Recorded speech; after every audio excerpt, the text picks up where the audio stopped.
আমি প্রথমে জনাব আলী ইমাম মজুমদার আপনার কাছে আসতে চাই একটা খুবই ক্যাজুয়াল প্রশ্ন করে যে জনাব মজুমদার আপনি তো বিভিন্ন পদে আপনি দায়িত্ব পালন করছেন, আপনার খুবই খুবই খুবই সেলিব্রেটেড ক্যারিয়ার আপনার সারা জীবনের মধ্যে। এই সরকারটাতে যখন আপনি আসেন আপনাকে একরকম আনা হয়েছিল, আপনারা সরকারের এসেছিলেন একটা উদ্দেশ্য নিয়ে, স্বপ্ন নিয়ে। সেই পথে কেমন চলছেন আপনারা, মানে এই সরকারে আপনারা আসলে যা করতেছেন এটাতে আপনারা সন্তুষ্ট কিনা? ধন্যবাদ আপনাকে। আপনি যেটা করার ব্যাপারটা, প্রথমত ধরেন এটা সংস্কারের কথা মাননীয় প্রধান উপদেষ্টা বারংবার বলছেন এবং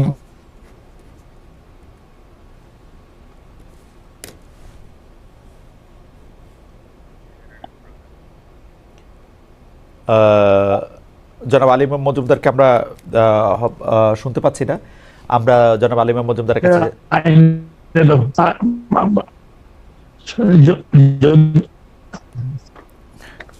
যদি এখন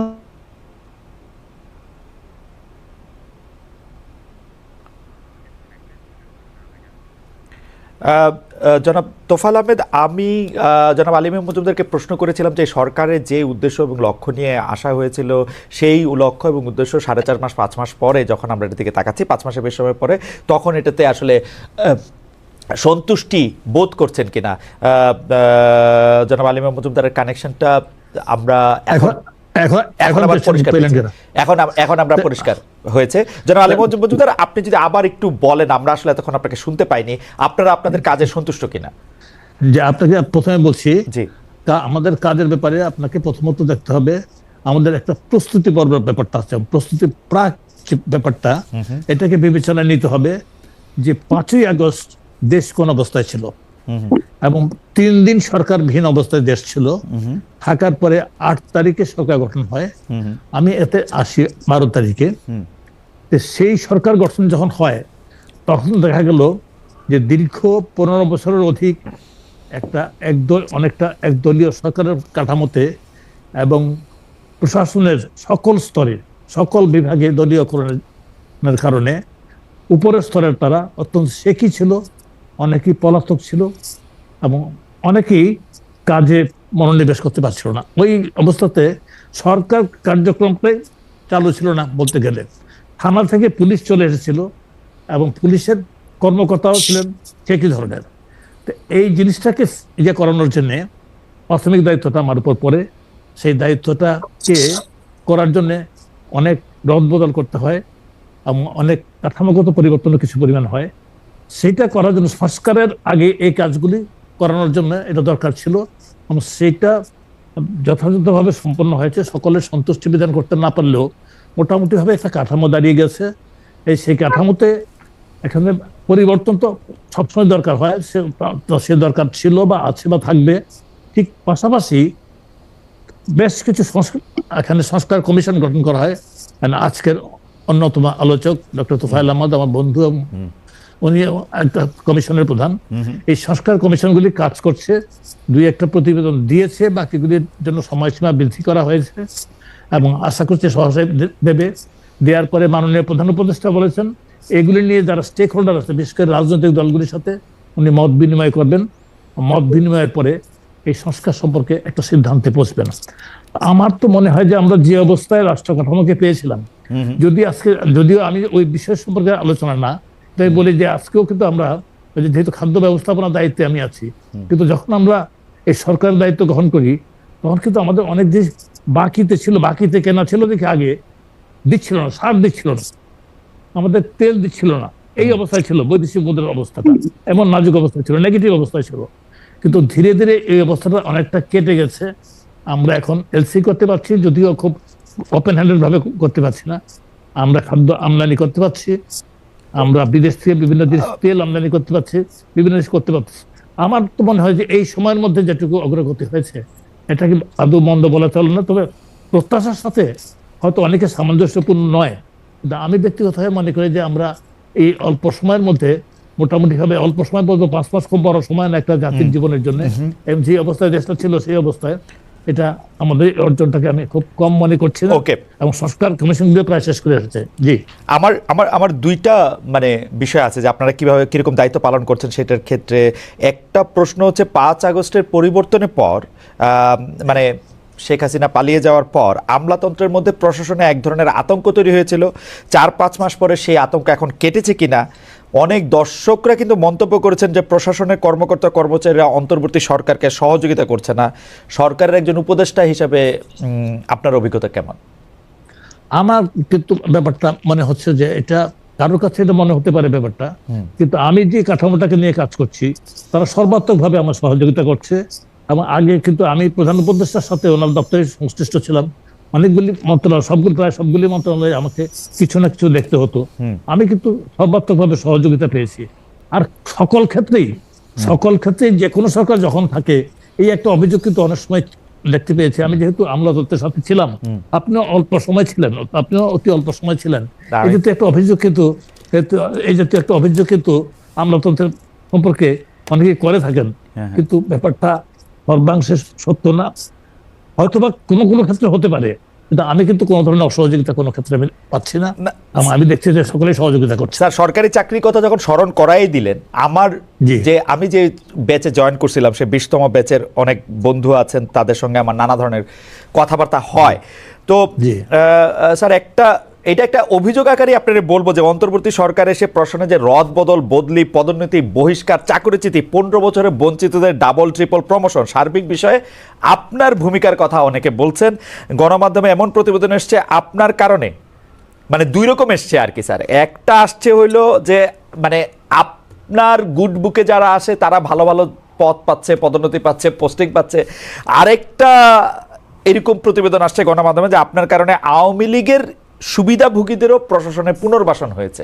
এই ব্যাপারটাকে স্যার আপনি কেমন দেখেন? মানে এটা কি আপনি করে একটা সিস্টেমে ফেলছেন, নাকি স্যার আপনার কাছে যাকে মনে হয়েছে তাকেই আপনি সামনে আনতেছেন, পিছনে নিতেছেন? ব্যাপারটা কি স্যার এরকম? না, আমাকে এখানে ব্যাপারটা হচ্ছে ব্যক্তিগতভাবে যদি আপনি নেন, আমি সে ব্যাপারটা সম্পর্কে মানতে রাজি আছি। কারণ যখন একটা ভালো লোক বাছাই করতে বলা হচ্ছে, আমাকে দায়িত্ব দেওয়া হচ্ছে, সেকে অবশ্যই আমার পরিচিত বলয়ের মধ্যে ব্যাপারটা থাকবে। যেহেতু প্রশাসনে দীর্ঘদিন কাজ করেছি আমি অনেককেই চিনি যারা এই দায়িত্বটা সামলাতে পারবে। সবচেয়ে বড় কথা হচ্ছে, আপনি যদি 5ই আগস্টে আসেন বা 8ই আগস্টে আসেন, তখন কিন্তু সরকারের শীর্ষস্থানীয় কর্মকর্তা যারা ছিলেন, মন্ত্রিপরিষদ সচিব যিনি ছিলেন, উনি কিন্তু কার্যত উনি সচিবালয়েও যেতেন না, ওনার বাসভবনে মিন্টু রোডে উনি থাকতেন। আমরা কিন্তু ওনাকে নিয়ে যাই, যমুনাতে নিয়ে যাই, এবং উনি কাজকর্ম শুরু করেন। 8 তারিখে বসে উনি শপথ গ্রহণ অনুষ্ঠানটা পরিচালনা করেছিলেন কারো অনুরোধে। সেই যে অবস্থাটা তখন আমার সামনে যেটা ছিল, তারা এসে হালটা ধরতে পারবে। কারণ যারা উপরের দিকে পদবিতে ছিল, যারা সরকারের সুবিধা এত বিশেষ ভোগ করতো, পারসেপশনটা এমন ছিল, তারা সকলেই এই সরকারের সুবিধাভোগী। হয়তোবা সকলেই তেমনটা ছিলেন না, আর সকলকে তেমন পরিবর্তনও করা হয়নি, কিন্তু এমন কিছু লোককে সামনে প্রথম অবস্থায় যাদেরকে নিয়ে আসা হয়, যারা এসে সরাসরি হাল ধরতে পারবেন, তারা কিন্তু সকলেই নিজেদের অবস্থাকে এটা প্রমাণ করেছেন। এদের একজন মধ্যে আছেন মন্ত্রিপরিষদ সচিব হয়েছেন, আমলাতন্ত্রের শীর্ষস্থানে গেছেন, একজন দুর্নীতি দমন কমিশনের চেয়ারম্যান হয়েছেন। আমার মনে হয় বাই দিস টাইম তারা কিন্তু তাদের অবস্থানে ছাপ রাখতে পেরেছেন। স্যার, অনেকেই বলে থাকেন যে শেখ হাসিনা কি আর উপরের দিকের সচিব বা উপরের দিকের পদে কাউরে নিছে, যারে যদি না দেখে ডিএনএ টেস্ট করে যে সে খুব আওয়ামী লীগার? এখন আপনার ব্যাপারটা হচ্ছে কি, তখন মানে দীর্ঘদিন পর্যন্ত অফিসারদের সাইকি তো একটা জিনিস চলে গিয়েছিল, যে জিনিসটা আমি প্রায়ই বলতাম, তাদের সূত্র নাতে বিভিন্ন গেছে, এখনো বলি যে তারা, আমি বলি যে তোমরা ভুলে গিয়েছিলে যে দেশে সরকার পরিবর্তন হয়। তারা ভেবেছিল যে দেশে এখানে একটা দলই আছে, একজন নেতাই আছে, উনিই থাকবেন, এই দলটাই ক্ষমতায় থাকবে। এটা এদের অনেকেই, যদিও সকলেই না। আর কিছু অবস্থার প্রেক্ষিতে সেদিকে গিয়েছিল, সেই সব স্লোগান দিয়েছিল বা করেছিল। এখানে অনমেরিট দেখা গেছে যে যারা ভালো মেরিটের অধিকারী এবং যারা আসলে মানে করে নাই, তারা তেমন ভাবে দলীয় ভাবে, তারা দলীয় ক্যাডারের মতো কাজ করে নাই, তাদের ব্যাপারে কিন্তু কোনো ব্যবস্থা নেওয়া হয়নি, Fantastic. বরং তারা যোগ্য অবস্থাতে আছে। ফ্যান্টাস্টিক। আমি একটা প্রশ্ন বা একটু মন্তব্য করে আমি একটু প্রফেসর তোফায়েল আহমেদের কাছে যেতে চাই। আপনার কাছে এই মন্তব্য এবং প্রশ্নের ব্যাপারে আপনার মতামত আমরা শুনবো হচ্ছে যে প্রফেসর তোফায়েল আহমেদকে শুনে এসে আমরা সমন্বয়কদের একজন জনাব সার্জিস আলমের এক ধরনের অভিযোগ শুনছি, আপনি কানে আসছে কিনা।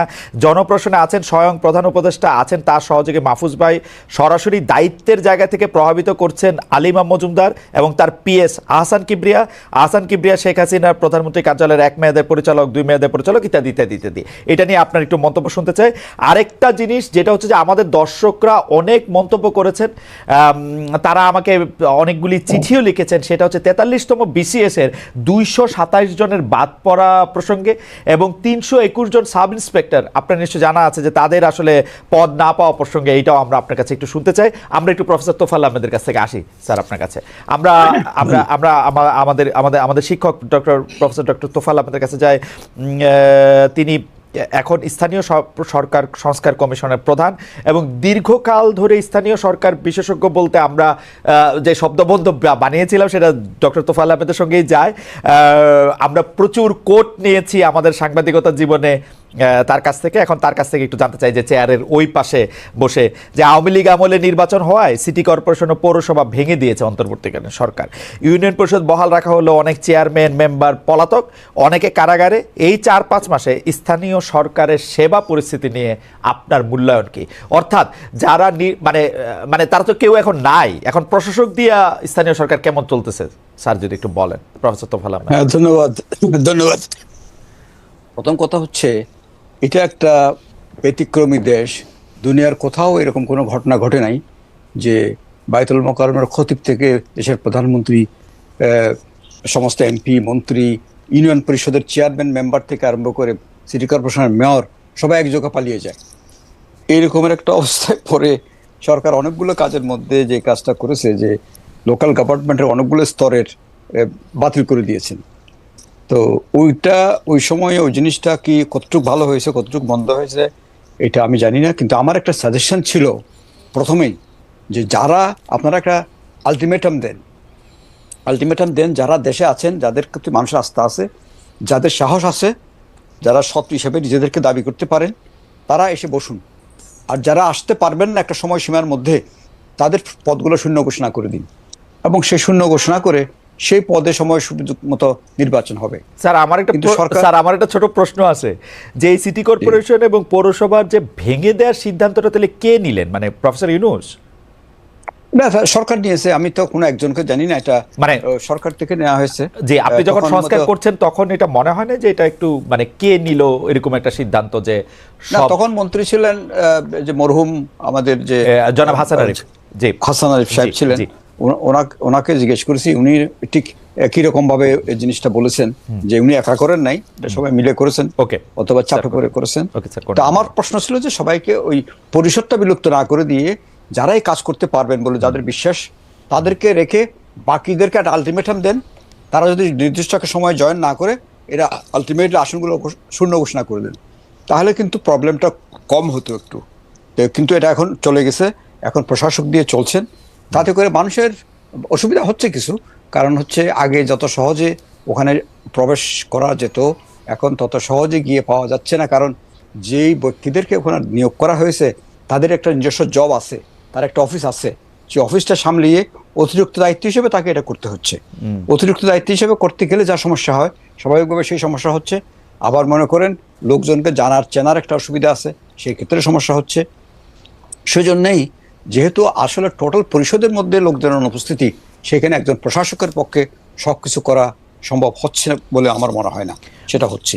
স্যার আমার একটা প্রশ্ন হচ্ছে, স্যার এই স্থানীয় সরকার একটা দেশের জন্য আসলে খুবই গুরুত্বপূর্ণ ব্যাপার এবং আমরা দেখেছি হিস্টোরিক্যালি স্থানীয় সরকার মন্ত্রণালয়টা সবচেয়ে অভিজ্ঞ বা মোটামুটিভাবে সবচেয়ে অভিজ্ঞ একজনকে এটা পরিচালনার দায়িত্ব দেওয়া হতো। এইবার যে ছাত্র সমন্বয়কদের একজনেরকে এই দায়িত্ব দেওয়া হলো, ক্রীড়া মন্ত্রণালয়ের মধ্যে একটা বিশাল মন্ত্রণালয় থাকা সত্ত্বেও উপরন্তু এইটা কি স্যার এই সিদ্ধান্তটাকে স্যার আপনি কীভাবে দেখেন? জনাব আসিফ আহমদ সজীব ভূঁইয়া তার প্রতিদিনের ক্রীড়া মন্ত্রণালয়ের পাশেও তিনি স্থানীয় সরকার মন্ত্রণালয় যে চালাচ্ছেন, এই দায়িত্বটা এটা কি মনে হয় স্যার আপনার? না, আমি কোনো ব্যক্তির কথা বলবো না, তবে এই মন্ত্রণালয়ে একটা ফুল টাইম এককভাবে একজনকে দেওয়া দরকার, কারণ এটা অনেক বৃহৎ মিনিস্ট্রি। একদিকে হচ্ছে বড় বড় প্রতিষ্ঠানগুলো আছে, আর দিকে হচ্ছে সারা দেশের অনেকগুলো লোকাল গভর্নমেন্ট প্রতিষ্ঠান এর মধ্যে রয়ে গেছে। এটা কিন্তু অতিরিক্ত দায়িত্বের বিষয় না, একটা ফুল টাইম একটা মিনিস্টার, একজন না একাধিক মিনিস্টার ওখানে দরকার। একজন মন্ত্রীর সাথে আরো সহযোগী দরকার আছে।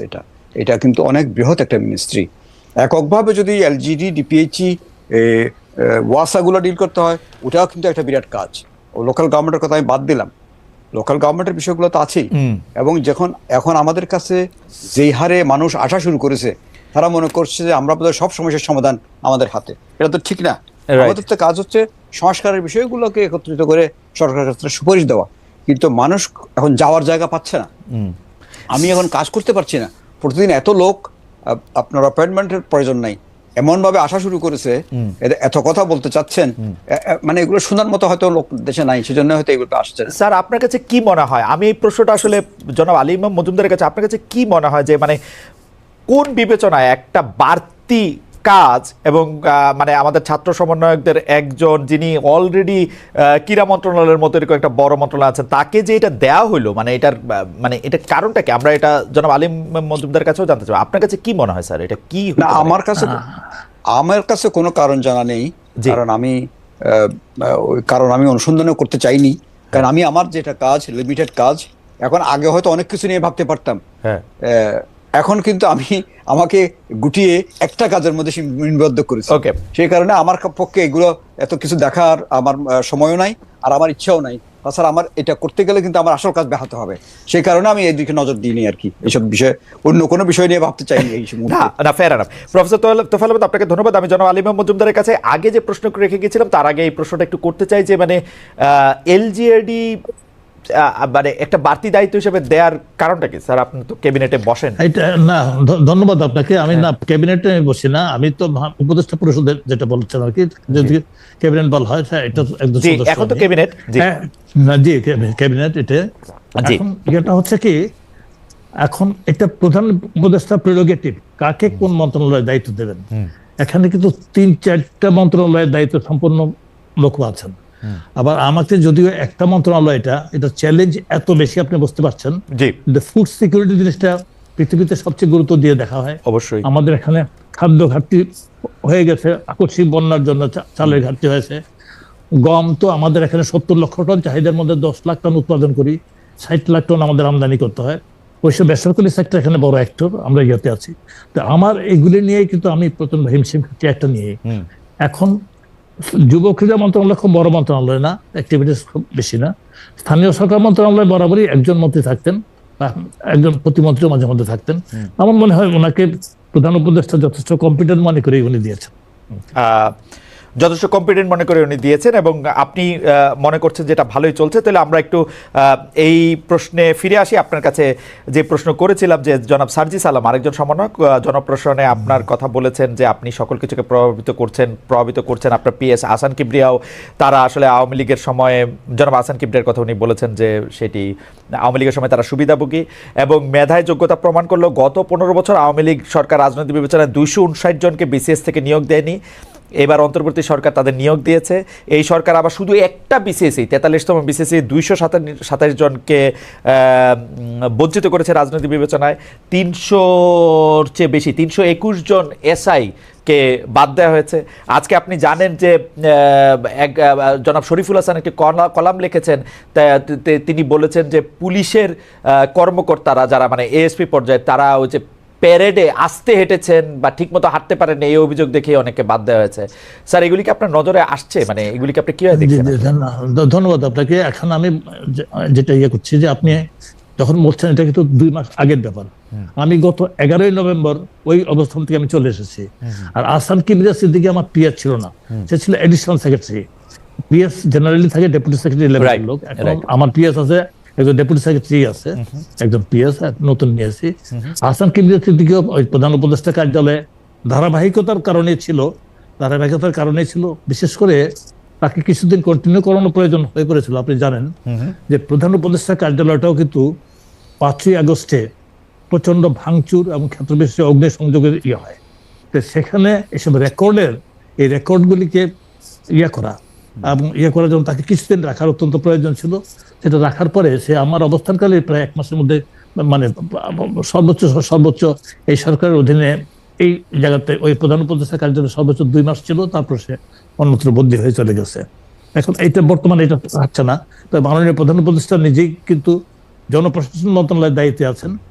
তাকে সহায়তা যারা করার, ইউজুয়ালি স্বাভাবিকভাবে যারা করার, মন্ত্রিপরিষদ সচিব করেন, ওনার মুখ্য সচিব করেন, জনপ্রশাসন সচিব করেন, এবং ক্ষেত্র বিশেষে হোম সেক্রেটারি যিনি সিনিয়র সার্ভিস যেটা আছে আপনার এসএসবি যেটা আছে আর কি সিনিয়র সিলেকশন বোর্ড, এখানেও স্বরাষ্ট্র সচিব সদস্য আছেন, তারাও করেন। এবং জেলা প্রশাসক নিয়োগের জন্য তাদেরকে নিয়ে কমিটি আছে, তারা করছেন।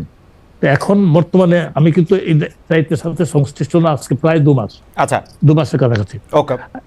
এখন আপনার যেটা বললেন যে যাদেরকে আমি যতটুকু জানি, এটা কিন্তু বিশেষ করে বিসিএস এ যাদেরকে বাদ দেওয়া হলো, বিসিএস এ যাদেরকে বাদ দেওয়া হলো, এটা কিন্তু সাময়িকভাবে তাদেরকে নিয়োগ দেওয়া থেকে বাদ রাখা হয়েছে। এবং তারা দরখাস্ত করছেন। আগেও কিন্তু এই ধরনের ব্যাপারটা হয়েছে, সংখ্যায় বেশি কমের ব্যাপার হতে পারে, আগেও হয়েছে। এটার সাথে কোনো রাজনৈতিক বিষয় প্রাধান্য পেয়েছে বলে আমার কাছে এখন পর্যন্ত মনে হচ্ছে না।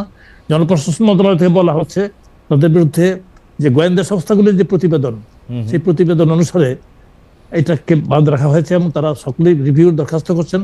এবং রিভিউর জন্য নিশ্চয়ই রিভিউ কমিটিও হবে, অথবা জনপ্রশাসন সচিব নিজেই ইন্টারনালি সমীক্ষা করে আবারও প্রতিবেদন নিয়ে এটা দেখবেন। আমরা কিন্তু আগেও প্রতিবেদন নিয়ে দেখেছি, মাঝে মধ্যে এই প্রতিবেদনের ক্ষেত্রটাও একেবারে অবজেক্টিভলি সব ক্ষেত্রে আসলে তা না, পুনরায় করানোর পরে ভিন্ন পাওয়া যায়। এক্ষেত্রে আমরা আগে কিন্তু প্রতিকারও দিয়েছি। আমার মনে হয় এবারও যারা প্রতিকার পাওয়ার উপযুক্ত তারা প্রতিকার পাবে। আর পুলিশের সাব ইন্সপেক্টরের ব্যাপারটা যেটা বললেন আর কি, আমার ধারণাটা অস্পষ্ট, আমি ঠিক বলতে পারবো না। আমি স্যার 3টা বিষয়ে আপনার একটু দৃষ্টি আকর্ষণ করতে চাই, কারণ আমাদের দর্শকরা আপনার একটু দৃষ্টি আকর্ষণ করতে চাই স্যার। সেটা হচ্ছে 43তম বিসিএস 227 জন সুপারিশপ্রাপ্ত কর্মকর্তাকে বলা হয়েছে যে তাদের আসলে মানে চাকরিতে তাদের বহাল করা হচ্ছে না। পুলিশের সাব ইন্সপেক্টর স্যার 323 জন বা 321 জন, তাদেরকে আসলে শেষ মুহূর্তে পাসিং আউট প্যারেডের আগে তাদেরকে বাদ দিয়েছে। 40তম বিসিএস পুলিশ ক্যাডারে নিয়োগ পাওয়া 25 জন সহকারী পুলিশ সুপার বা এসপির মধ্যে 21 জনের চাকরি নিয়ে ঝামেলা হয়েছে, তাদেরকে বলা হয়েছে তারা আস্তে হাঁটছে। স্যার, এত বিপুল সংখ্যায় কি এর আগে আর কখনো এরকম করা হয়েছে? না, সংখ্যার হেরফের হতে পারে। তো প্রশিক্ষণকালে শুধু না, চাকরির সূচনাতে কিন্তু আসলে সকলেই কিন্তু শিক্ষানবিশ থাকে। ওই পিরিয়ডটাকে 2 বছর, 2 বছর শিক্ষানবিশ থাকে। ওই সময় যে কাউকে কিন্তু কর্তৃপক্ষ যদি মনে করে যে সে কম্পিটেন্ট না, অথবা কম্পিটেন্সের প্রশিক্ষণে বা তার সার্ভিসে সে যথাযথ কম্পিটেন্সের পরিচয় দিতে পারছে না, বাদ দিতে পারে। এই ক্ষমতা সরকারের আছে। কিন্তু এখানে এতজনকে আগে কখনো বাদ দেওয়া হয়েছিল কিনা আমি ঠিক এটা বলতে পারবো না। তবে বাদ দেওয়ার ব্যাপারটা এটা অবজেক্টিভলি হওয়া উচিত। এবং এখনো কাউকে কেউ যদি পুনর্বিবেচনা আবেদন করে, সেটা যাতে যথাযথভাবে পুনর্বিবেচনা করা হয়। আপনার এই দাবির সাথে আমি কিন্তু একমত। এখনো আমি মনে করছি যেটা এই ব্যাপারে কিন্তু জনপ্রশাসন মন্ত্রণালয় কিন্তু বলেছে তারা পর্যালোচনা করবে, প্রত্যেকটা কেস 1-to-1 পর্যালোচনা করবে। আচ্ছা, আমি মহিউদ্দিন সাহেব, আমি একটা কথা বলতে চাই। জি স্যার, বলেন। সেটা হচ্ছে গত সরকারের আমলে যে নিয়োগগুলো হয়েছে, অথবা অনেক উপযুক্ত লোককে বাদ দেওয়া হয়েছে, তার মধ্যে একটা রাজনৈতিক কনসিডারেশন অনেক বড় হয়ে দেখা দিয়েছিল। সুতরাং আমরা আসল যদি রাজনৈতিকভাবে নিয়োগপ্রাপ্ত অযোগ্য লোক নিয়োগ হয়ে থাকে এবং দলীয় লোক নিয়োগ হয়ে থাকে, এটা বলতে এত সংকোচ কেন? এটা তো সংকোচহীনভাবে, নিঃসংকোচে এটা বলা দরকার যে এই লোকগুলো, এত বিপুল সংখ্যক লোকগুলো নির্বাচিত যে নেওয়া হয়েছে, এর মধ্যে রাজনৈতিক প্রভাব ছিল অনেক বেশি, যেই কারণে এটা বাদ দেওয়ার একটা বিষয় আসতে পারে। কিন্তু সেই কথাটা থাকলেও সেই কথা পরিষ্কার করে বলা হচ্ছে না কেন? স্লো হেঁটেছে, আস্তে হেঁটেছে, এইটা তো আমি মনে করি না যে এটা খুব একটা বড় ধরনের কারণ হতে পারে। আমি তো মনে করি যে যে নিয়োগগুলো হয়েছে, অনেকের নিয়োগ বাতিল হয়েছে আগে, মানে পরীক্ষা দিয়েও উপযুক্ত ছেলে বেরা পায় নাই, তার 14 গোষ্ঠী কি করে, তার ডিএনএ কি আছে, এইসব টেস্ট করে কিন্তু অনেককে বাদ দেওয়া হয়েছে। এখন এখানে আবার আরেক ডিএনএ টেস্ট করে লোকজনকে নেওয়া হয়েছে, তার ওই যোগ্যতা না থাকলেও নেওয়া হয়েছে। এই বিষয়গুলো খতিয়ে দেখা হচ্ছে না কেন? এই বিষয়গুলো সামনে আসছে না কেন? অ্যাবসলিউটলি, এটা আমি প্রফেসর তোফায়েল আহমেদ, আপনি এটা খুব সুন্দর করে বলছেন। আমার মনে হয় যে যদি রাজনৈতিক বিবেচনায় কোনো নিয়োগকে বাতিল করতে হয় তাহলে সেটাকে বলতেই হবে যে এটা রাজনৈতিক বিবেচনায় নিয়োগ ছিল, তারা যোগ্য ছিল না, তাদেরকে বাতিল করা হয়েছে, এই ঢাক ঢাক গুড়গুড় না করে। আর যদি মানে ঘটনাটা হয় হচ্ছে এরকম যে আমরা এটাকে মানে ন্যায্যতার বাইরে তো আসলে কোনো কথা হইতেই পারে না। মানে এটা আমার মনে হয় যে প্রফেসর তোফায়েল আহমেদের সাথে আমি সম্পূর্ণভাবে একমত। আমি একটু দর্শকদেরকে জানতে চেয়েছিলাম, আমি প্রফেসর তোফায়েল আহমেদের কাছে আসছি, আমি দর্শকদের কাছে জানতে চেয়েছিলাম যে 43তম বিশেষ পরীক্ষা উত্তীর্ণ হলো, নিয়োগের প্রজ্ঞাপনে 227 জনের নাম নেই, অন্তর্বর্তীকালীন সরকার এই সিদ্ধান্ত সঠিক বলে মনে করেন কিনা? শতকরা 42% দর্শক এই সিদ্ধান্তকে সঠিকভাবে মনে করেছেন, শতকরা 58% দর্শক মনে করছেন এটা সঠিক নন। এটা হচ্ছে 79,000 দর্শক এটার মধ্যে ভোট দিয়েছেন। প্রফেসর তোফায়েল আহমেদ, আমি স্থানীয় সরকার নির্বাচন নিয়ে আপনারা দলীয় প্রতীক না রাখার পক্ষে সুপারিশ করেছেন, কিন্তু তৃণমূলের এই নির্বাচনেও কোনো না কোনোভাবে দলীয় রাজনীতি থাকবেই। দলীয় প্রতীক না থাকলেই কি দল নিরপেক্ষ নির্বাচন আয়োজন সম্ভব হয়? যারা রাজনীতিতে জড়িত তারাই সাধারণত বিভিন্ন স্তরের নির্বাচনে প্রার্থী হন, দল নিরপেক্ষ যারা তারা জনপ্রতিনিধিত্বকে ঝামেলার বিষয় মনে করেন অনেক ক্ষেত্রেই। স্যার, আপনার মন্তব্য একটু আমরা শুনতে চাই যে আপনি প্রতীকটা বাদ দিতে কেন বলতেছেন? আচ্ছা, প্রথম কথা হচ্ছে এটা আমাদের রিকমেন্ডেশন না, আমরা এখনো রিকমেন্ডেশন ফর্মুলেট করিনি। এখন আমাদের চলছে আলাপ আলোচনা, মত বিনিময়। এটা আমরা বিভিন্ন ভাবে করছি। একটা হচ্ছে ফেসবুক, হোয়াটসঅ্যাপ, তারপরে ইন্টারনেট এবং কি বলে বিভিন্ন মাধ্যম থেকে আমরা লিখিত মতামত পাচ্ছি, আর মৌখিকভাবে টেলিফোনে জানাচ্ছে অনেকেও। তারপরে আমরা সার্ভে করছি এবং বিভিন্ন মত বিনিময় করছি। ওর মধ্যে একটা মতামত খুব ডমিনেন্টলি আসছে সবার দিক থেকে, যে রাজনৈতিক প্রতীকের নির্বাচন যেন না করা হয়। তাহলে রাজনৈতিক দলের লোক যে এখন প্রতিদ্বন্দ্বিতা করবেন না এটা হলফ করে বলা যায় না, আর এটা কোনো দূষণীয় নয়, করবেন। কিন্তু দলীয় প্রতীক এবং নমিনেশন বাণিজ্য, নমিনেশনের মাধ্যমে এমন লোককে দেওয়া হয়, যেমন কত এই যে এত খারাপ নির্বাচন এগুলোর মধ্যে দেখা গেছে ওই দলীয় মনোনয়ন পেয়ে দলীয় প্রতীক নিয়েও হেরে গেছে, কিন্তু অন্যজন জিতে আসছে এবং ভোটও পেয়েছে অনেক বেশি। তো সুতরাং এখন মানুষের চাহিদা হচ্ছে এটা, মানুষ যে বলতে চাচ্ছে যে আমাদের লোকাল গভর্নমেন্ট নির্বাচনটা অন্তত দলীয় প্রতীকে না হোক। তা আমরাও ঠিক এটা রিকমেন্ডেশনগুলো পাচ্ছি, কিন্তু আমরা মানুষের কাছ থেকে সুপারিশ পাচ্ছি। এখনো কিন্তু রিকমেন্ডেশন ফর্মুলেশন স্টেজে আমরা যাইনি। রিকমেন্ডেশন ফর্মুলেশনটা আরো হয়তো 1 মাস পরবর্তী সময়ে আমরা এই কাজটা করব। আমরা এই মাসের প্রায় শেষ সপ্তাহ পর্যন্ত আমরা মত বিনিময় সভা এবং মানুষের মতামত গ্রহণ করাটার মধ্যে আছি। স্যার, মাঠ পর্যায়ে গবেষণা করতে গিয়ে কিরকম দেখলেন? যে আমরা শুনেছি যে এখন স্থানীয় সরকার পর্যায়েও নির্বাচনে প্রচুর টাকা পয়সা খরচ করা হয় এবং প্রচুর যেটাকে বলা হচ্ছে যে মাসল ব্যবহার করা হয়। আপনারা কেমন দেখলেন? এবং এই নির্বাচনটা কি খুব লাভজনক? মানে ইউনিয়ন পরিষদের নির্বাচন, উপজেলা পরিষদের নির্বাচন, সেটা অনেক লাভজনক কিনা? লাভজনক হলে এটা কেমনে? আচ্ছা, এটা খুব ইন্টারেস্টিং প্রশ্ন। এটা নিয়ে কিন্তু আমরা খুব ইন্টারেস্টিং মাঠ থেকে বহু রকমের ফিডব্যাক পেয়েছি, কিছু শেয়ার করছি আপনার সাথে এখানে। প্রথম কথা হচ্ছে, নির্বাচনে টাকা খরচ করা বাংলাদেশে একটা সংস্কৃতি হয়ে দাঁড়িয়েছে, পলিটিক্যাল কালচার হয়ে দাঁড়িয়েছে। খরচটা দৃশ্য এবং অদৃশ্য দুই রকমের আছে। দৃশ্যমান খরচটা এখন কিন্তু কমে গেছে, কারণ যেহেতু ভোট হচ্ছে না, মানে বিগত 15 বছর যদি ধরেন, দৃশ্যমান খরচ যেটা আগে পোস্টারে হয়, প্রচারণায় হতো, এটা কমে গেছে। অদৃশ্য খরচটা বেড়ে গেছে, যে বিভিন্ন জায়গায় টাকা দেওয়া, প্রশাসনকে টাকা দেওয়া, রাজনৈতিক নেতাদের টাকা দেওয়া, নমিনেশন ম্যানেজ করা, পুলিশ এবং আদার প্রশাসন ম্যানেজ করা, ওখানে কিন্তু প্রচুর খরচ। তারপর হচ্ছে কিছু ক্যান্ডিডেট বসিয়ে দেওয়া, প্রতিদ্বন্দ্বিতাবিহীন করা, এখানে অদৃশ্য খরচ অনেক অনেক অনেক বেশি। আচ্ছা, এগুলো করে নির্বাচিত হচ্ছে। নির্বাচন হওয়ার পরে যেই অর্থটা লোকাল গভর্নমেন্টের জন্য বরাদ্দ থাকে সরকারি, সেই টাকাটা কিন্তু তার যা খরচ হচ্ছে সেই তুলনায় কিন্তু টাকাটা খুব কম। এই পুরো টাকাটা যদি কেউ মেরে দিতে পারে, তারপরও তার নির্বাচনে খরচ আসবে না, তাহলে এখানে লাভটা কোথায়? জি স্যার, এটাই হচ্ছে $100 কোশ্চেন। সেটা হচ্ছে আসলে এইসব নির্বাচনে জয়ী হওয়া এটা একটা লাইসেন্স। এইটাকে একটা লাইসেন্স হিসেবে নিয়ে তারা অনেক রকমের কাজ করে, যেটা লোকাল গভর্নমেন্টের কাজ না। তারা বিভিন্ন বালুমহল, জলমহল থেকে আরম্ভ করে, কন্ট্রাক্ট থেকে আরম্ভ করে অনেক কাজের মধ্যে করে অর্থ আয় করে, এবং এখানে চাঁদাবাজিও থাকতে পারে, বিভিন্ন রকমের কিছু। সুতরাং এটা লাভজনক হচ্ছে একটা পেশা, পলিটিক্যাল রাজনৈতিক পেশা হিসেবে, রাজনীতি পেশা হিসেবে এই লাইসেন্সটা থাকলে তার জন্য অনেক বেশি সহজ হয়। এই লাইসেন্সটা না থাকলে তার পক্ষে কিন্তু এটা কিছুটা ডিফিকাল্ট হয়। কিন্তু স্যার আপনি তো কোনো সংস্কার কইরা এইটা আপনি বন্ধ করতে পারবেন না, কারণ আপনি একদম পরিষ্কার বললেন এ যদি 2 লাখ টাকা বা 2 কোটি টাকা খরচ করে নির্বাচনে আসে, এর বরাদ্দই তত নাই যে 2 লাখ বা 2 কোটি টাকা তুলে নিতে পারে। তারপরে সে মাস্তানি করার জন্য, বালুমহল জলমহল এগুলি দখল করার জন্য সে এগুলি করে, এবং এই সার্টিফিকেটটা, এই লাইসেন্সটা সে কাজে লাগায়। এখন যদি রাজনৈতিক দলগুলি সংস্কার না করে, এটা তো চলতেই থাকবে। আপনি স্যার সংস্কার করে এটা কেমনে বন্ধ করবেন, মানে উপায়টা কি? না না, এখানে লোকাল গভর্নমেন্টের ভিতরে আরো অনেকগুলো জিনিস আছে সংস্কারের। রাজনৈতিক সংস্কার যেটা, সেটা রাজনৈতিক দল সমাজকে সার্বিকভাবে করতে হবে, সমাজের এই সংস্কৃতির পরিবর্তন এটা করতে হবে। এখন এই যে বিরাট একটা পরিবর্তন দেশে হলো, তারপরে যদি আমাদের শিক্ষা না হয়, তারপরে তাহলে তো কিছু করার নেই জাতিকে।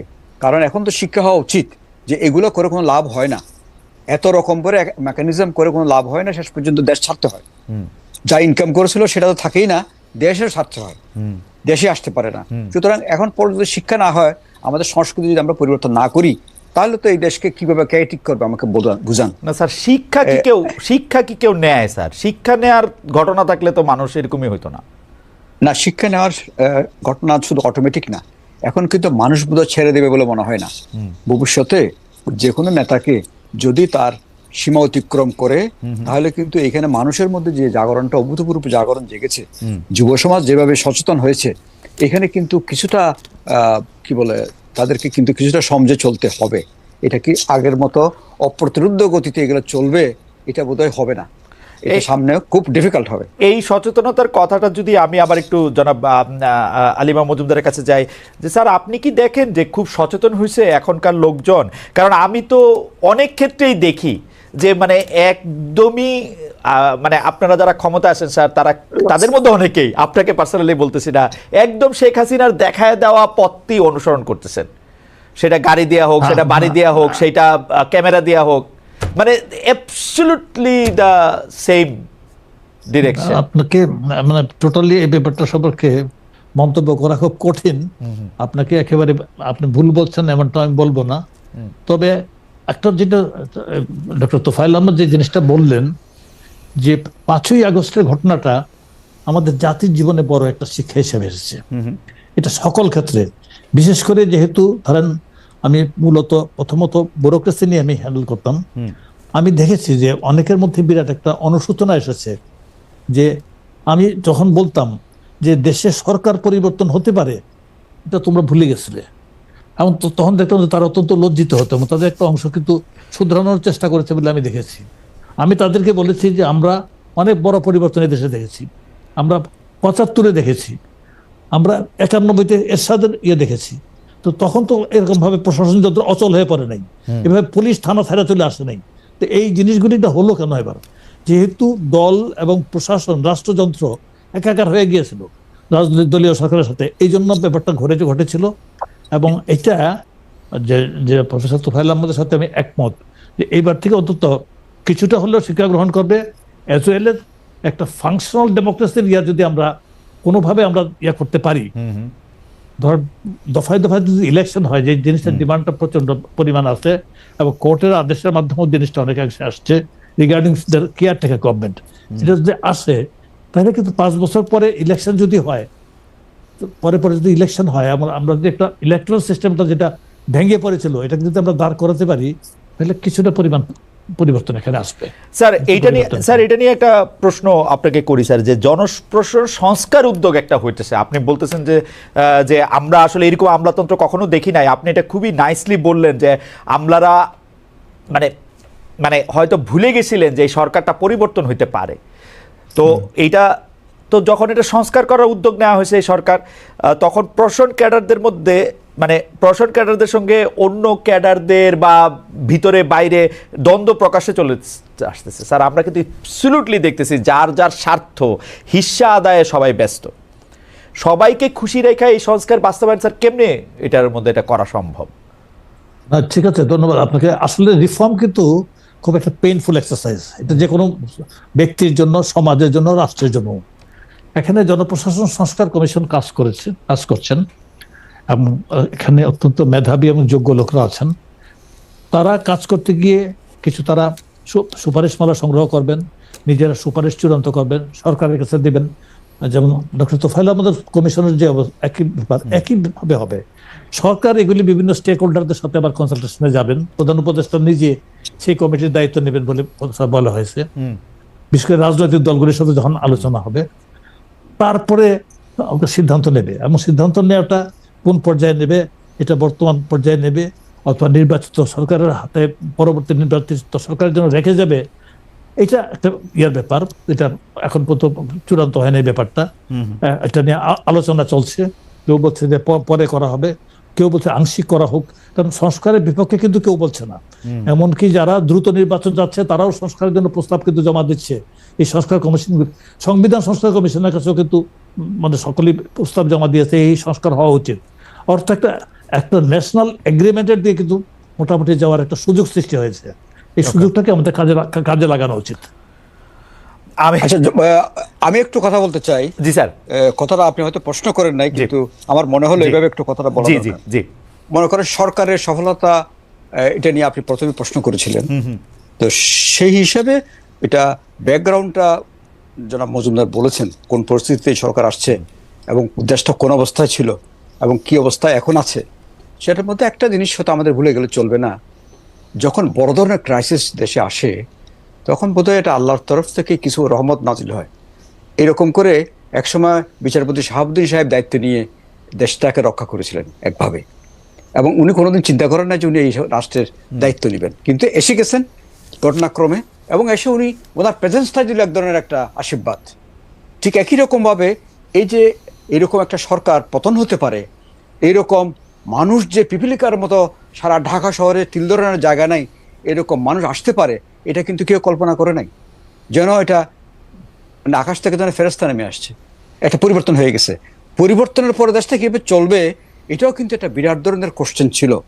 যদি এই সময় প্রফেসর ইউনূসের মতো লোক এসে হাল না ধরতো, তাহলে এই সরকার কীভাবে টিকতো আমি জানি না। এখন প্রশ্ন হচ্ছে, সরকার তো হয়েছে, মাঝখানে কিছু গ্যাপ দিয়ে এই সরকারের কতগুলো রুটিন কাজ আছে, সরকার রুটিন কাজ করবেন। আবার বিশেষ পরিস্থিতির কারণে কতগুলো স্পেশাল কাজ আছে, এগুলো অন্য কোনো সরকারের করতে হয় নাই, যেটা এই সরকারকে করতে হবে বা করতে হচ্ছে। এটা হচ্ছে এই যে একটা 16 বছরের পরিস্থিতি, তারপরে যে একটা ধরনের এত বড় অভ্যুত্থানের যে প্রত্যাশা, এটাকে ধারণ করতে গেলে, এটাকে পূরণ করতে গেলেই কিন্তু বিশেষ ধরনের কতগুলো কাজ এই সরকারকে করতে হবে। সেই কাজটা আমি 3 ভাবে দেখি। একটা হচ্ছে প্রথম বিচার, কারণ অপরাধ করেছে যারা, অপরাধ অনুযায়ী বিচারের সম্মুখীন মানুষকে করতে হবে, এখানে কোনো ক্ষমার অবকাশ নেই। এটা যদি আপনি করেন তাহলে আবার রিপিট হবে। এই বিচারটা কার হবে? একটা পলিটিশিয়ান যারা উপরে ছিলেন তাদের হবে, বিউরোক্রেসি যারা মাঝখানে থেকে কাজ করেছেন তাদের হবে, নিচের দিকে থেকে যারা করেছেন তাদের হবে, এবং ইলেকশন কমিশনের বিচার হওয়া দরকার আছে। একদম যদি ধরেন উপর থেকে এই রিটার্নিং অফিসার তাদেরও বিচার হওয়ার দরকার আছে। বিচারটা কি করবেন, কিভাবে করবেন সেটা ডিসাইড করুন, কিন্তু বিচার একটা প্রধান কাজ এই সরকারের। দ্বিতীয় কাজটা হচ্ছে সংস্কার, কারণ এই যে শুধুমাত্র একটা ইলেকশনের জন্য কিন্তু এই পরিবর্তন হয় নাই। একটা ইলেকশন অবশ্যই একটা অপরিহার্য জিনিস, শুধু ইলেকশনের জন্য কিন্তু এই পরিবর্তনটা হয় নাই।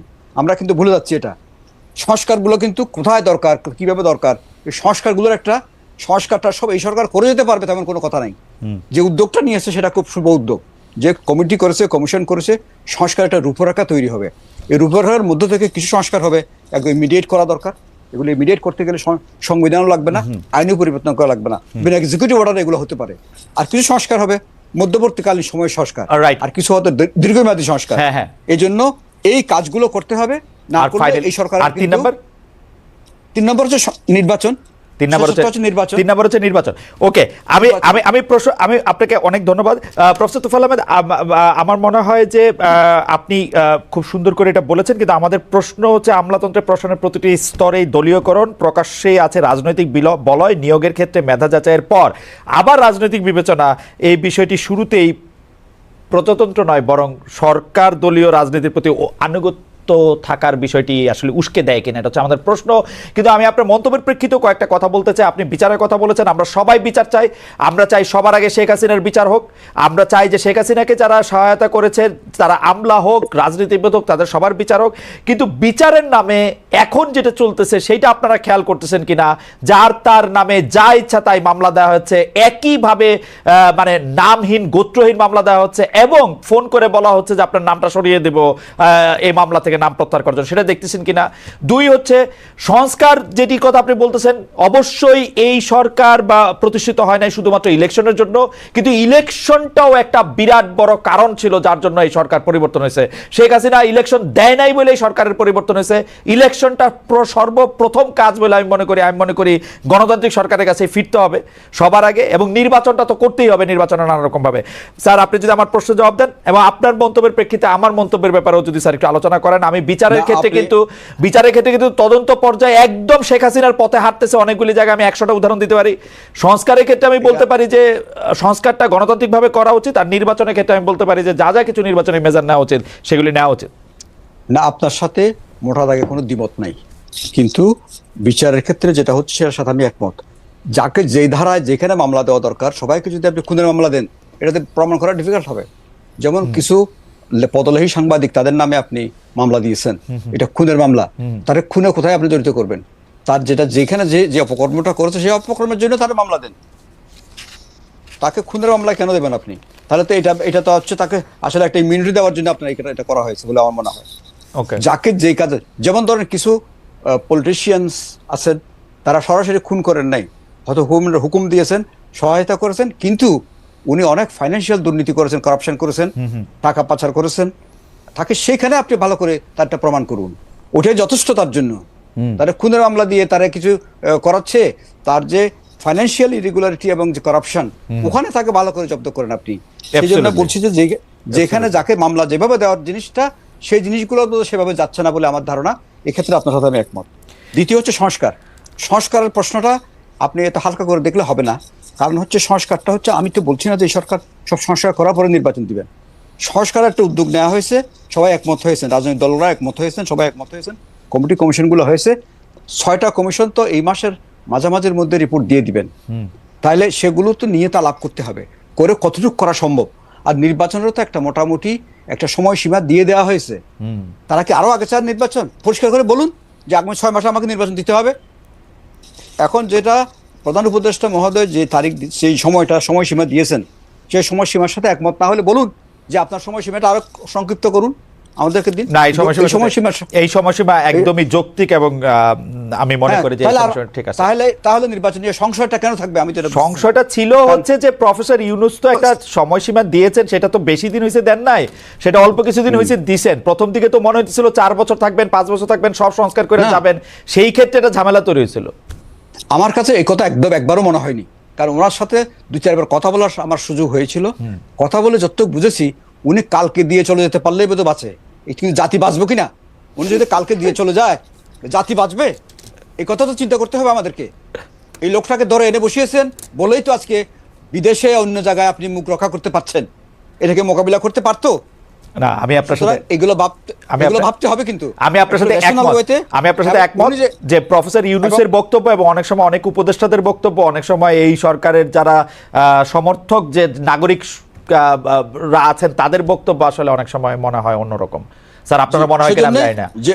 না, আমি বলছি যে সময় না, এটা হচ্ছে বিভিন্ন বক্তব্য দিচ্ছেন, যারা দিচ্ছেন তাদেরকেও বলছি আপনারা আল্লাহর ওয়াস্তে এই লোকটাকে বেইজ্জতি করবেন না। কারণ উনি যদি হঠাৎ করে বলেন আমি থাকবো না, ভাই আমার যথেষ্ট হয়ে গেছে, এনাফ ইজ এনাফ, আপনারা ম্যানেজ করতে পারবেন না, এই রাষ্ট্র ম্যানেজ করতে পারবেন না। আপনাদের ঘরে বাইরে, সীমান্তের ওপারে, এই পারে, সেই চারিদিকে এত শত্রু উৎপাতে আছে।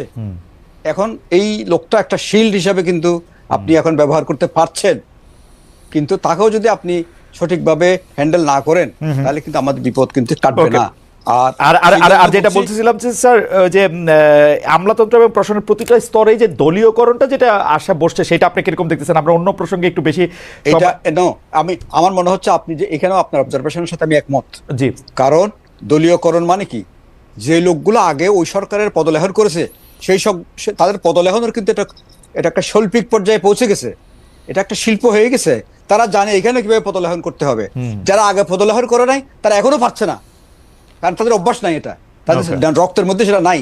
সেজন্য এই ক্ষেত্রে সরকারের অনেক সতর্কতার দরকার আছে, কারণ আমরাও তো বিভিন্ন জায়গায় কাজ করতে গিয়ে দেখতে পাচ্ছি এই লোকগুলো কারা এবং কি কাজটা করছেন এটা দেখতে পাচ্ছি তো, এবং কাজটাকে কিভাবে তারা ডিলে করছেন, কাজটা কিভাবে তারা দায়িত্ব দিচ্ছেন না, দায়িত্বকে এড়িয়ে যাচ্ছেন, এগুলো দেখা যাচ্ছে তো।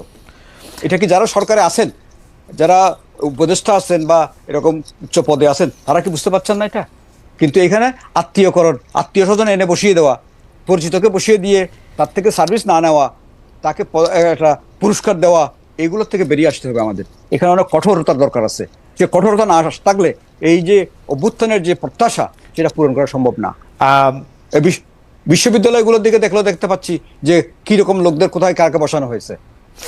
মনে করে বিশ্ববিদ্যালয়ের ভাইস চ্যান্সেলর হওয়া করা, স্যার আপনি এমন ভাবে বলতেছেন যে এরা আইসা বৈশা পড়ছে, এদেরকে তো প্রফেসর ইউনূসের সরকারি নিয়োগ দিচ্ছেন স্যার। প্রফেসর ইউনূস তো ভাই একজন মানুষ, এটা আরো বহু মানুষ আছে। এখন কথা হচ্ছে আমার বিশ্ববিদ্যালয় নিয়ে আমরা খুব ভাবিত স্যার, আপনি কিন্তু আমার না, আমি একটু বলি, আমার প্রাইমারি স্কুল হাই স্কুলের কি অবস্থা চলছে এই জিনিসটাকে আমরা দেখতে পাচ্ছি। হাই স্কুলগুলোতে কিন্তু শিক্ষক নাই স্যার। এখন তো মুশকিল। শতবার স্যার এইসব বিষয়ে আপনার কোর্ট আমি নিছি, শতবার এইসব বিষয়ে জনাব আলী মজুমদারকে আমি পড়ছি। এখন তো স্যার আপনারা ড্রাইভিং সিটে, এই জিনিস এখন আর আপনি কারে বলবেন? ঠিক আছে, আমি বলছি, আমাকে বলতে দেন। যে কথা বলছেন এর ধারাবাহিকতায় আমি বলছি, আমি যেটা দিয়ে শুরু করেছিলাম যে আমরা যে ধ্বংসস্তূপের উপরে দাঁড়িয়ে কাজ শুরু করেছিলাম, 2-3টার দিকে আমি বলি নাই। যেমন আমাদের প্রধান 2টা খাত, স্বাস্থ্যের আর একটা শিক্ষা। বিশ্ববিদ্যালয়গুলির আগের ভাইস চ্যান্সেলররা হয়তো পালিয়ে গেছেন, অথবা আসছেন না, অথবা পদত্যাগ করেছেন, বিধ্বস্ত ছিল। শিক্ষা, স্বাস্থ্য, এখানে বিভিন্ন প্রতিষ্ঠানগুলি মানে হাসপাতালগুলির চিকিৎসকরা স্বাস্থ্যসেবা চালিয়ে যাওয়ার চেষ্টা করেছেন নিঃসন্দেহে, এমনকি আন্দোলনের সময় তারা চালিয়ে গেছেন। কিন্তু যারা পরিচালনার দায়িত্ব ছিলেন, প্রধান দায়িত্ব ছিলেন, প্রিন্সিপাল হোক, ডাইরেক্টর হোক, যাই হোক, এখানে দেখা যাচ্ছেন তাকে সরিয়ে দিয়ে অন্য কেউ বসে পড়ছেন। এই 2টা খাতে ডিসিপ্লিন আনার জন্য কিন্তু আমাদেরকে প্রচুর পরিশ্রম করতে হয়েছে, স্বাস্থ্য এবং শিক্ষা খাতে। এবং শিক্ষা খাতে ডক্টর তোফায়েল আহমদ যেটা বলেছেন যে এখানে ডক্টর ওয়াহিদুদ্দিন মাহমুদের মতো অত্যন্ত প্রাজ্ঞ এবং সচেতন ব্যক্তি এখানে আছেন। ভুলভ্রান্তি ওনার হতে পারে না এমন কথা আমি বলবো না, হতে পারে, হলে সংশোধন করা হবে, সেখানে করা হবে। কিন্তু কথাটা হচ্ছে এই জিনিসগুলো তো ছিল না, টোটালি তো নিশ্চিহ্ন হয়ে গেছিল। শিক্ষা প্রতিষ্ঠান এবং স্বাস্থ্যসেবা প্রতিষ্ঠানগুলির প্রশাসনিক কাঠামো নিশ্চিহ্ন হয়ে গেছিল। এটা দাঁড় করাইতে গিয়ে সরকারকে কিন্তু অনেক সময় নষ্ট হয়।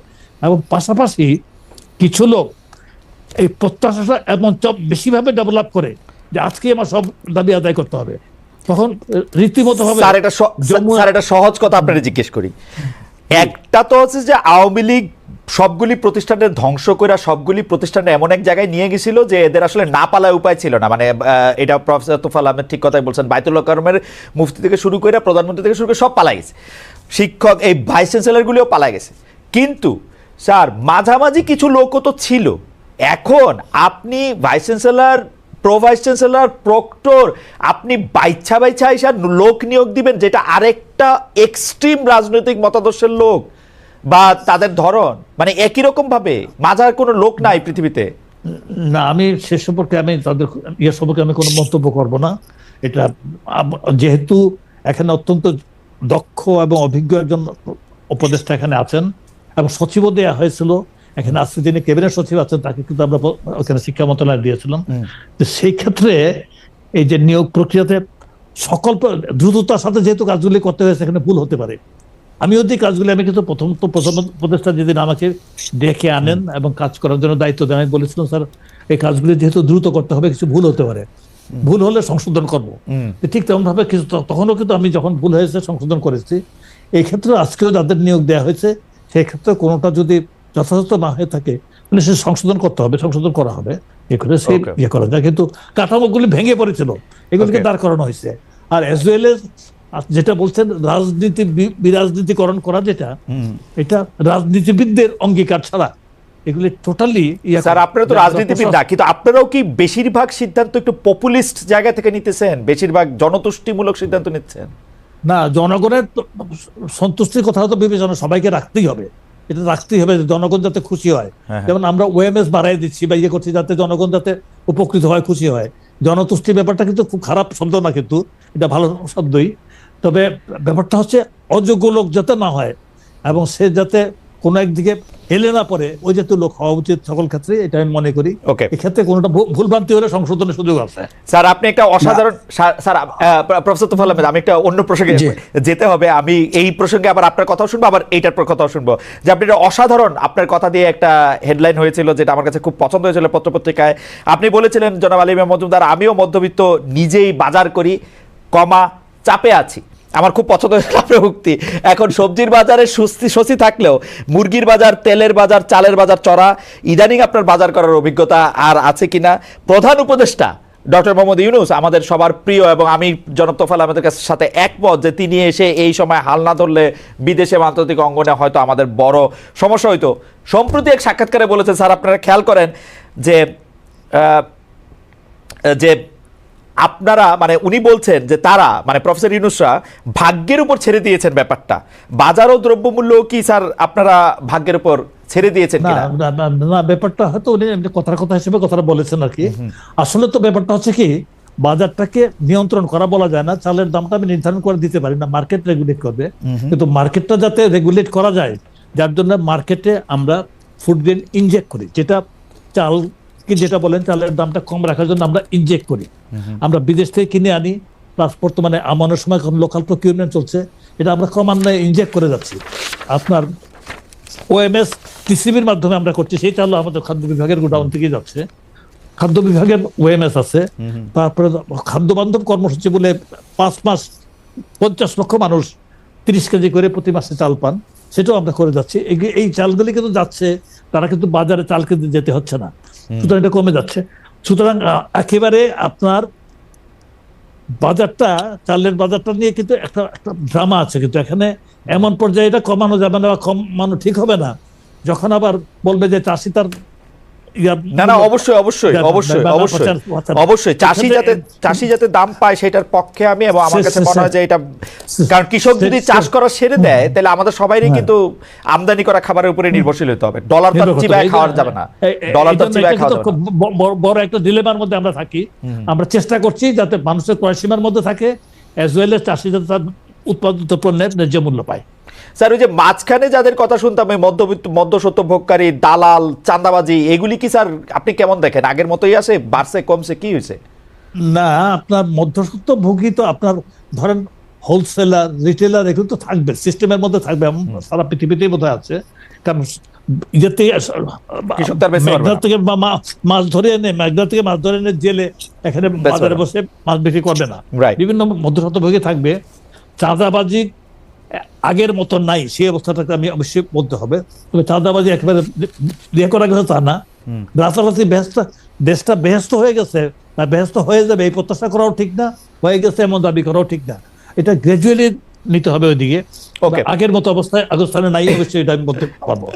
আমি একটু জনাব তোফায়েল আমাদের কাছে একটু জানতে চাই যে বাজার পরিস্থিতি আপনি কেমন দেখতেছেন? আমি যতদূর জানি স্যার আপনিও, মানে আপনি এখন আর মধ্যবিত্ত আছেন কিনা জানি না স্যার, সর্বশেষ আপনার সঙ্গে যখন দেখা হয়েছিল তখন আপনি মধ্যবিত্তই ছিলেন আমার মতো, এবং আমরা অনেক বিষয় আমাদের কমন।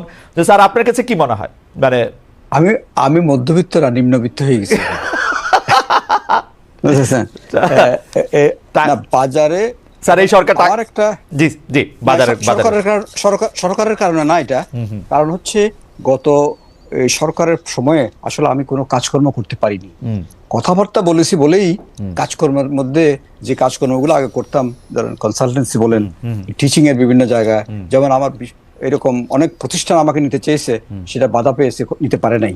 সুতরাং কাজকর্ম করতে পারিনি, জমার জগতে যা ছিল এগুলো ব্যাংকে ব্যাংকে খাচ্ছি, কিছু জমি বিক্রি করে খাচ্ছি, এই অবস্থার মধ্যে এখনো আছে। কিন্তু এখন আমি কোনো চাকরি বাকরি করছি না, এখন যে কাজ করছি এগুলোতে কোনো বেতন ভাত্তা পাইনি বা নিতে চাই, খুব একটা নেওয়ারও আগ্রহ আমার নাই। তো যাই হোক, আমি এখন মধ্যবিত্ত না নিম্নবিত্ত। বাজারে গেলে এখন অসুবিধা আরো বেশি হচ্ছে, হ্যাঁ, যেটা সামাল দিচ্ছে, কম বাজার করি, কম খাই। এমনিতে ডায়াবেটিকের কারণ, অসুখের কারণে এমনিতে কম খাওয়া লাগে, আমার বাজার বেশি করা লাগে না। আমার 1 কেজি তেলে আমার মাস চলে, 1 লিটার তেলে আমার মাস চলে। স্যার তবুও আওয়ামী লীগের বাণিজ্য উপদেষ্টাদের মতো, বাণিজ্য মন্ত্রীর মতো আপনি বলেন নাই যে কম খান, কারণ তাদেরকে আমরা দেখছি যে না। সিঙ্গাপুরে প্রাসাদের পর প্রসাদ বানায় আমাদেরকে কম খান বলতে, আপনি নিজেই কম না। খান সেটা বলছেন। আমি আমি নিজে কম খাই, আমার খাওয়া লাগে না আসলে, আমি এই জন্য কম খাই। কিন্তু এই বলে এটা উড়িয়ে দেওয়ার উপায় নাই যে মানুষ কষ্টে আছে, মানুষ কষ্টে আছে। সবজির ক্ষেত্রে যেটা হয়েছে, সবজির দামটা আবার এত কমে গেছে, যেখানে উৎপাদন যেখানে হয় তারা কিন্তু ফেলে দিচ্ছে, এটা ফেলে দিতে হচ্ছে। বাজারে যে নিয়ে আসে, বাজার থেকে যদি বিক্রি করতে না পারে, সেটা আবার যদি সে ফেরত নিয়ে যায়, তার খরচ আরো বাড়বে। সেজন্য ফেলে দিয়ে যাওয়াটা কিন্তু তার জন্য বেহতর। আচ্ছা স্যার, এই অবস্থাও কিন্তু চালানো স্যার বাজার থেকে স্যার, আবার বাজার থেকে স্যার একটা, আপনাদেরকে তো আর সবসময় পাবো না, একটা কথা আপনাকে জানতে চাই, সেটা আবার জনাব আলী ইমাম মজুমদার কাছে একটা জানতে চাইবো যে ধরেন 2018 সালে যে একটা কার্টুন ইলেকশন হইলো, যে রাতের অন্ধকার, মানে আমরা সাংবাদিকরা অসহায় হয়ে থাকলাম, আমাদের মধ্যে থেকে আসলে মানে ভোট বুথের মধ্যে যেহেতু আমরা ভিডিও ক্যামেরা নিয়ে ঢুকতে পারতেছি না, এরা রাতের অন্ধকারে ভর্তি করলাম। আমরা পরে শুনলাম যে ডিসিএসপিরা নাকি সমন্বয় করে এই জিনিসগুলি করছে, এবং ডিসিএসপিরা এই জিনিস কইরা আবার নোট লেখছে উপরে যে আমি এই কইরা এই করছি। এটা কেমনে সম্ভব হইলো স্যার? মানে মানে শিক্ষা দীক্ষা চাকরি, আপনার কাছে কি মনে হয়, এবং এইটা কি ভবিষ্যতে আর হবে না, মানে এরকম মনে হয়? মানে এটার না, উপায়টা কি? জনাব আলী মোহাম্মদ, আমি একটু পরে আসছি, আমরা 2 মিনিট একটু প্রফেসর তাফতফাল আমাকে একটু শুনতে চাই যে এটাতে আসলে কি মনে হয়, 1-2 মিনিট, আমার তারপর আমরা কাছে জি ফিরে আসার সম্ভাবনা কম। এই অতীতে যেটা হয়েছে জি। সেটার কিন্তু বিচার হওয়া লাগবে। কারণ হচ্ছে এটার পিছনে প্রচুর অর্থ খরচ হয়েছে, অর্থ গেছে, এবং অর্থ তারা গ্রহণ করেছেন। শুধুমাত্র কার্যকর্ম এমনি কিন্তু বিনা পয়সায় করেছেন তা না। কিন্তু আপনি ইলেকশন কমিশনের খরচের যদি হিসাবের যদি তথ্যটা দেখেন, তখন দেখবেন এই যে বিভিন্ন লেভেলের অফিসারদের পিছনে সরকারের কত অর্থ ব্যয় হয়েছে। তারা কি চাকরি করে বেতন নিচ্ছেন না? তারা এত অর্থ কেমন করে খরচ হলো? 2000 কোটি টাকার উপরে কেমন করে? কিরকম অর্থ স্যার? মানে চাকরি বেতন ভাতার More বাইরে than- অর্থ, মানে কোন খাতে তারা, কোন খাতে এটা সই করা হলো টাকাটা? সই খরচে কিনা জানি না, কিন্তু নির্বাচন কমিশনের খরচের তালিকা আপনি দেখেন, অলমোস্ট 2000 করোড় টাকা খরচ করেছে এই জাতীয় নির্বাচনে। এবং যদি তার হেডগুলো দেখেন, আপনি দেখবেন যে যেমন ধরুন ডিভিশনাল কমিশনের অফিস, ওখানে কিন্তু 60 কোটি টাকার উপরে খরচ হয়েছে। কেন হলো? ওখানে কি কাজ ছিল? এবার আসেন বিভিন্ন স্তরে স্তরে দেখেন, ম্যাজিস্ট্রেটের জন্য প্রচুর টাকা খরচ হয়েছে, বিচার বিভাগের জন্য প্রচুর টাকা খরচ হয়েছে। কোথায় তারা কি বেতন নিচ্ছেন না? এখানে এক্সট্রা কি খরচ হলো? এটা কিন্তু আমরা একটু এটা খতিয়ে দেখা উচিত, এটাকে তদন্ত করে দেখা উচিত। সেজন্য আমি বলছি এই বিচার কিন্তু এগুলো করতে হবে, আদারওয়াইজ রিপিট হবে আরেকবার। কিন্তু সাবেক কোন ডিসি রে যদি এখন দেয় হচ্ছে মানে অন্য মামলা, তাহলে তখন এগুলো স্পেসিফিক এগুলো দিতে। জনাব তোফায়েল আহমেদ যে প্রসঙ্গ তুললেন, আমরা জনাব আলী ইমাম মজুমদারের কাছে এটা একটু শুনতে চাই যে এটি আসলে যে সরকারি কর্মকর্তারা যে এই ধরনের মানে মধ্যে নিজেদের নিয়োজিত করতে পারছিলেন, এটার ভবিষ্যতে বন্ধ করা কোনোভাবে সম্ভব কিনা, এবং বিচারের প্রসঙ্গে। না, ব্যাপারটা হচ্ছে এবারে যেভাবে পরিবর্তনের পরে তাদের অনেকেই কিন্তু বিভিন্নভাবে সাজার আওতায় এসেছে, বিভিন্নভাবে সাজার আওতায় এসেছে, বেশ কিছু গ্রেপ্তার হয়েছে। তখন তো যারা কেউ ডিসি ছিলেন, পরবর্তী তারা উপরে পদে গেছেন, গ্রেপ্তার হয়েছে। তবে যে কথাটা ডক্টর তোফায়েল আহমদ বলেছেন, আপনিও বলেছেন যে সকল মামলাই করা হচ্ছে, খুনের মামলা করা হচ্ছে। এগুলি কার পদ্ধতি কিভাবে করা হয়েছে তা না, এটা নিয়ে স্বরাষ্ট্র মন্ত্রণালয় থেকে বিভিন্ন সতর্কতামূলক ইয়ে নেওয়া হয়েছে, বলা হয়েছে এগুলি খতিয়ে দেখা হবে। কিন্তু আমি জানি যে যেসব সরকারি কর্মকর্তারা গ্রেপ্তার হয়েছেন, তাদের সকলের বিরুদ্ধে না হোক, অনেকের বিরুদ্ধে দুর্নীতির মামলা কিন্তু খুব ভালোভাবে এস্টাবলিশ করা যাবে এবং তারা দণ্ডিত হবেন, মামলাটা যদি ইয়ে করা হয়। কিন্তু ওইটা না করে হয়তোবা তাদের 2-1 জনের বিরুদ্ধে খুনের মামলা কোনো সহযোগিতার জন্য বা যার জন্য এই হতে পারে, বাকিদের বিরুদ্ধে কিন্তু এই ধারায় মামলাটা আসে না। কিন্তু দুর্নীতির মামলা কিন্তু অনেকের বিরুদ্ধে আসে। এই জাতীয় ভুল কিন্তু অনেক ক্ষেত্রে হয়েছে, আবার বহু লোকের নাম আসছে যারা কোনো কিছুর সাথে জড়িত ছিল না। যে এই যে আপনার মামলা বাণিজ্য যেটা বলা হয়, এই জিনিসটা কিন্তু কম বেশি কিছু পরিমাণে আবার চলছে। এটা দুর্ভাগ্যজনক। তবে স্বরাষ্ট্র মন্ত্রণালয় এই ব্যাপারে অত্যন্ত সতর্কতামূলক ব্যবস্থা নিয়েছে। স্যার এই মামলা বাণিজ্যের টপে কে আছে স্যার? মানে কে এটা? স্যার আমার এটা জীবনে বিশ্বাস হয় না জনাব আলী ইমাম মজুমদারের কাছে একটা টাকা যায়, জীবনে বিশ্বাস হয় না ডক্টর মোহাম্মদ ইউনূসের কাছে একটা টাকা যায়। তো আপনারা দুইজন যদি না নেন, তাহলে কে নেয় এই টাকাটা? না, এটা না, ব্যাপারটা হচ্ছে কি, এখানে মামলা বাণিজ্যটা কিন্তু অনেকটা স্থানীয় পর্যায়ে হয়। আবার সেই ক্ষেত্রটাতে স্থানীয় পুলিশ, স্থানীয় নেতৃবৃন্দ এবং যারা থাকেন, স্থানীয় অন্যান্য ইয়ার সাথে যারা সংশ্লিষ্ট থাকেন, তারা জিনিসটা করেন। এবং ক্ষেত্রবিশেষে এই নামগুলি অনেকটা প্রতিহিংসে বশত জড়িয়ে দেওয়া হয়। প্রতিহিংসে বশত আমি বেশ কিছু কাহিনী জানি, Right. যে নামগুলি জড়িয়ে দেওয়া হয়েছে প্রতিহিংসাবশত, এরকমটা হওয়া উচিত না। স্বরাষ্ট্র মন্ত্রণালয় কিন্তু এসিওরেন্স দিয়েছে যে এই মামলাগুলি খতিয়ে দেখা হবে এবং যারা এর সাথে সংশ্লিষ্ট ছিল না তাদের কারোর বিরুদ্ধে কোনো রকম ইয়ে করা হবে না, ব্যবস্থা নেওয়া হবে না। মিস্টার খালেদ, আমি আপনাকে দুটো তথ্য দিতে চাই। জি স্যার। এবার আমি একটু দায়িত্ব নিয়ে দুটো কথা জি বলবো। স্যার। যে একটা হচ্ছে, আমি রিসেন্টলি এই লোকাল গভর্নমেন্ট কমিশনের এই মত বিনিময়ের জন্য চট্টগ্রাম গেলাম।